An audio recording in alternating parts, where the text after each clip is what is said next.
are here at this beautiful Kobe mural, St. Kobe, and we are lucky enough to have the artist Isaac Paleo with us. And so we're going to ask him a few questions. Thank you so much for meeting up with us. Thank you for bringing me. Yeah, this is awesome. How long have you been doing art? Well, let's see, I'm 24 over here. Yes. And I've been doing art since I was about 2 years old.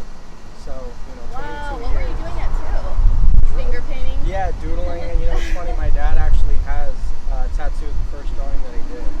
That's beautiful. That's a smiley face. He's got that on his forearm. So, Aww. 22 years. But I'd say, as far as really taking my career seriously, I would probably say for the past 10 years. Awesome. Between 10 and 15 years. Yeah. So are there any particular artists that really inspire you, or any periods in art that you draw motivation from? Most of my inspiration comes from Renaissance art, anything between 14th and 16th century, European art, high Renaissance. My favorite artist is definitely Da Vinci, but I get a lot of inspiration from Caravaggio, Rembrandt, Velasquez. Have you always been a Lakers fan or a Kobe fan? Oh yeah, definitely. I grew up on Lakers because my dad's a total diehard Lakers fan. I mean, we're Kobe fans. I do animation at Disney, and we had Kobe come in and speak to us about Dear Basketball before it even came out. That was extremely moving. His insight about it and just the emotion that was in the room was insane. I mean, it makes you look at Kobe completely differently. He was way more than just basketball. Yeah. What about when we look at this? Is there a meaning behind this circle that he's looking at? Yeah, so that's actually sort of a take on a halo, and that's specifically derived from 16th century, 14th century Renaissance, Italian Renaissance art.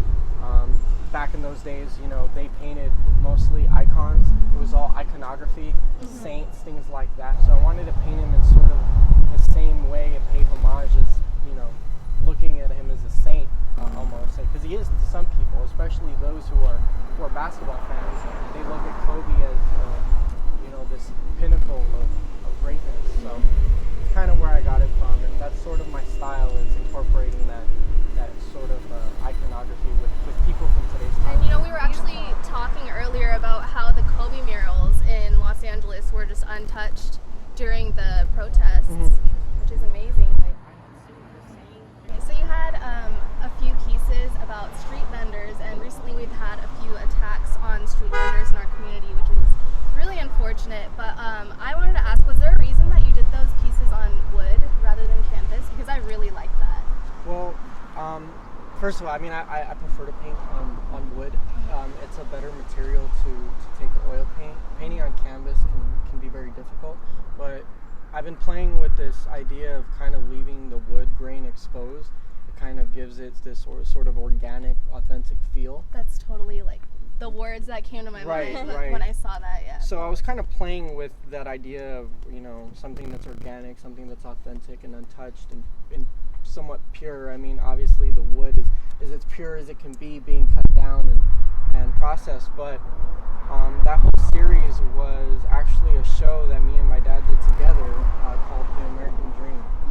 And we were pretty much documenting, people migrating from Mexico to the States and people who live in the States, and sort of that journey and wanting to, escape from a third world country and come for freedom and try to have an opportunity for success. And the reality turns out to be, a little more uglier than what one would expect. So that whole series was just me documenting people that I grew up around, vendors and eloteros and people selling things on the corner, but making an honest living. And the fact that people are really out here disturbing the peace and disturbing those who are trying to make an honest living, and they come here for a little bit of happiness, and it's not the case. So that whole series was based on that. It was supposed to happen in March, but because of the pandemic we had to postpone it, push it back. We tried to do an appointment only based thing, but we have the work up online. It's in my bio on my Instagram, so the work can be viewed there.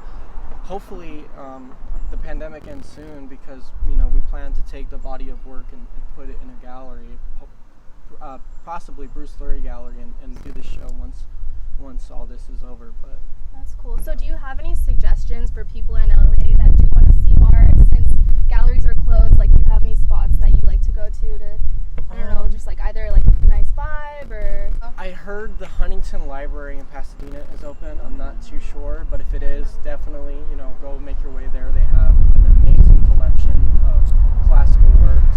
Yeah, their body of work is incredible. How do you stay inspired with your art, and how are you staying inspired and motivated during this time of the pandemic? It's a good question. I didn't think I was going to be inspired because I love to get out of the house. I love to go to galleries, go to shows, go to concerts and things like that. Yeah, I'm just trying to drive inspiration from this whole thing that's going on.